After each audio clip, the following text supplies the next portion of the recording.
इनको सांसद कहने के बजाय इनका नाम रखा जा सकता है चरण चाट। वो चाटते।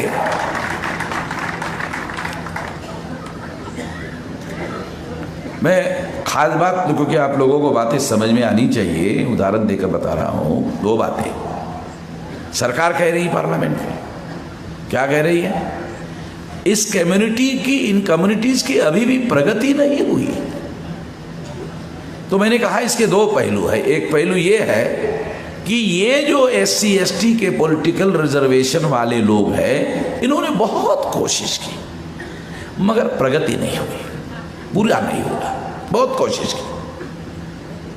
एक पहलू है, मगर इसका कोई डॉक्यूमेंट्री एविडेंस सरकार ने संसद के सामने रखा नहीं, क्योंकि है नहीं। इन्होंने बहुत कोशिश की, ऐसा कोई डॉक्यूमेंट्री एविडेंस है नहीं। उल्टा है, इनका शासक वर्ग ने अनुसूचित जाति और जनजाति के विरोध में इस्तेमाल किया। For example, liberalisation, privatisation, globalisation की पॉलिसी लाई। इसने रिजर्वेशन समाप्त कर दिया है एजुकेशन का और सर्विसेज का। और इसके विरोध में ये पॉलिटिकल रिजर्वेशन वाले लोगों ने एक भी आवाज नहीं उठाई। तो सबूत अवेलेबल नहीं है कि इन्होंने प्रोग्रेस के लिए कुछ किया। कोई उदाहरण उपलब्ध नहीं है।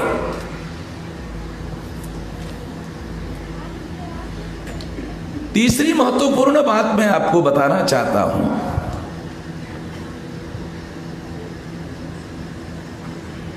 कि आखिरकार ये जो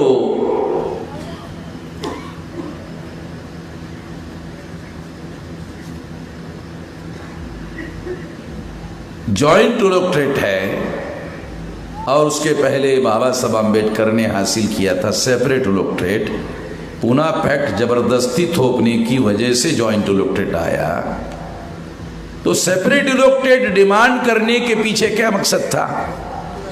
रियल रिप्रेजेंटेशन हासिल करना। हमेशा यह ध्यान रखना होगा, रियल रिप्रेजेंटेशन हासिल करना यह मकसद था।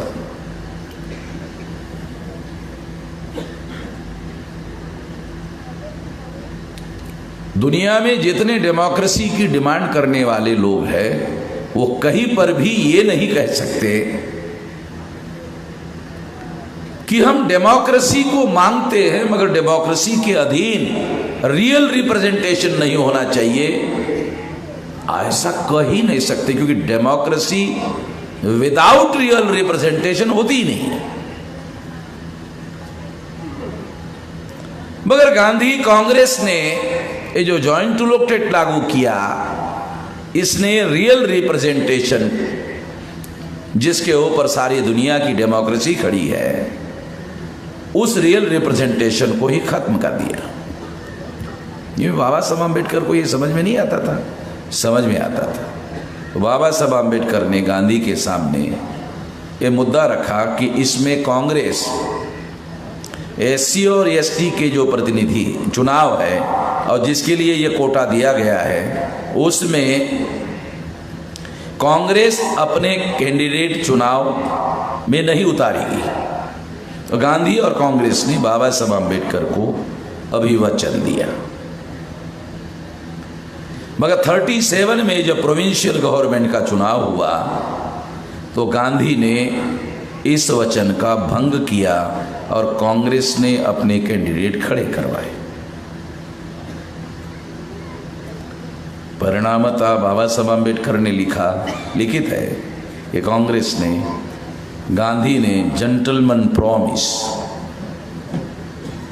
एक सज्जन आदमी ने जो एग्री किया था, लोग कहते थे उसको कि एक महात्मा है, तो इस महात्मा ने एग्रीमेंट किया था और वचन दिया था कि कांग्रेस की तरफ से अनुसूचित जाति के जो रिजर्व सीटें हैं उसमें कैंडिडेट चुनाव में नहीं उतारेगी। उतार दिया।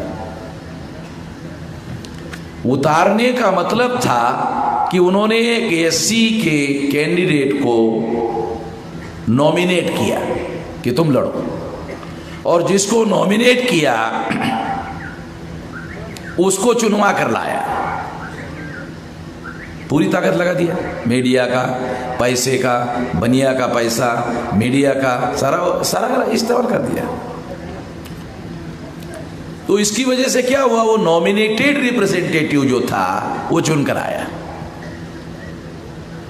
नॉमिनेटेड के बारे में थोड़ा बहुत तो आप लोगों को जानकारी हो ही गई होगी, क्योंकि मैं सारे परिवर्तन यात्रा में नरेंद्र मोदी के बारे में नॉमिनेटेड का जो एग्जाम्पल देता रहा हूँ। आप लोगों ने सुना होगा मेरा सोशल मीडिया में, नॉमिनेटेड का प्रतिनिधि कैसे होता है, तो जानकारी आपको हुई होगी ऐसा मैं मानता हूँ। तो नॉमिनेटेड रिप्रेजेंटेशन जो है, जिसको रिप्रेजेंटेटिव बनाया जाता है, उसके लिए उसका कोई उपयोग नहीं। जिस मालिक ने उसको नॉमिनेट किया वो सारा मालिक उसका उपयोग करता है। तो nominated representation fundamentally democracy, real democracy के विरोध में है। और बाबा साहब अम्बेडकर ने गांधी के इस अभिवचन पर यकीन किया और बाद में गांधी ने धोखा किया।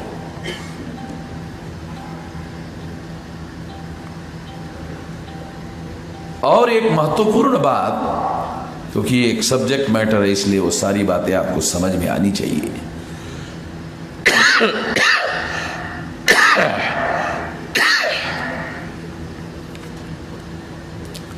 जब ये बिल पास हो गया 1960 में, तो सारे देश के अखबारों में खबर छप कर आई।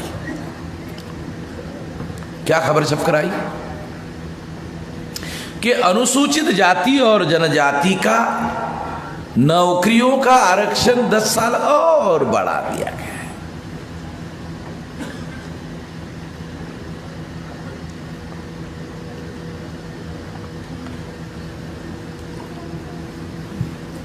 मीडिया ब्राह्मण बनिया का, सरकार का जो प्रेस एडवाइजर है,